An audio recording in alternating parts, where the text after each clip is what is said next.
বর্তমানে আঁখি এবং তার প্রথম স্বামী আলামিন আবারও এক হয়ে গেছে। আপনারা হয়তোবা ইতিমধ্যে তাদের ভিডিও অনেকেই দেখেছেন, তবে আঁখি সেটা নিয়ে লাইভে এসে মুখ খুলেছে। আঁখি কি বলেছে সবকিছু আজকে আপনাদেরকে বিস্তারিত জানাবো। বর্তমানে সোশ্যাল মিডিয়া ভাইরাল তাদের এই ভিডিও।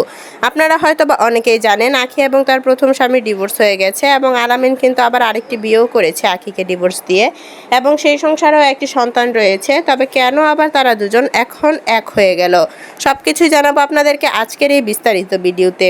বর্তমানে আঁখি এবং তার সন্তান আয়াস অনেক বেশি সুন্দরভাবে জীবনযাপন করছিল। আঁখি শুধুমাত্র ইনকামের উৎস হিসেবে তার ভেরিফাইড ফেসবুক পেজটি চালাচ্ছে এবং বিভিন্ন ধরনের প্রমোট কাজে জড়িত। আঁখি বিভিন্ন ধরনের প্রমোট কাজে করে থাকে, তবে সেখান থেকে মান্থলি প্রায় 1.5 থেকে 2 লাখ টাকার মতো ইনকাম হয় আঁখির। কিন্তু 2 লাখ টাকা ইনকাম হলেও আঁখি তার জীবনে একাকিত্ব বোধ করছে কিনা আঁখি তার এক ভেরিফাইড ফেসবুক পেজের মাধ্যমে জানিয়েছে দর্শকদের। আঁখি জানিয়েছে সে এখন বাঁচতে চায়, কিন্তু হঠাৎ করেই তিশা হচ্ছে আঁখিকে তাদের সাথে থাকার জন্য, তাদের বাসায় যাওয়ার জন্য আহ্বান জানাচ্ছে, কিন্তু সেটাতে রাজি নয় আঁখি। তবে আঁখি জানিয়েছে যে আয়াসের সুন্দর জীবনযাপনের জন্য একটি সুন্দর ভবিষ্যৎ চায় আঁখি।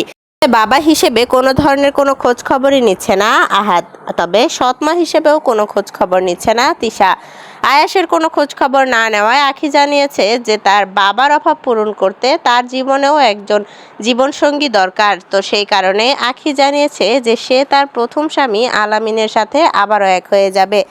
মূলত জানা যায় যে আঁখি এবং আলামিন দুজনকে অনেক বেশি ভালোবাসে এবং দুজনই দুজনকে অনেক বেশি বোঝে, কিন্তু তারপরও তাদের ডিভোর্সটা হয়ে যায় শুধুমাত্র পারিবারিক কারণে। তবে বর্তমানে আঁখি আবার আলামিনের সাথেই এক হয়েছে। আপনারা হয়তোবা অনেকেই দেখেছেন আলামিনকে, আর যারা দেখেননি তারা অবশ্যই দেখে নেবেন আমার এই ভিডিওতে।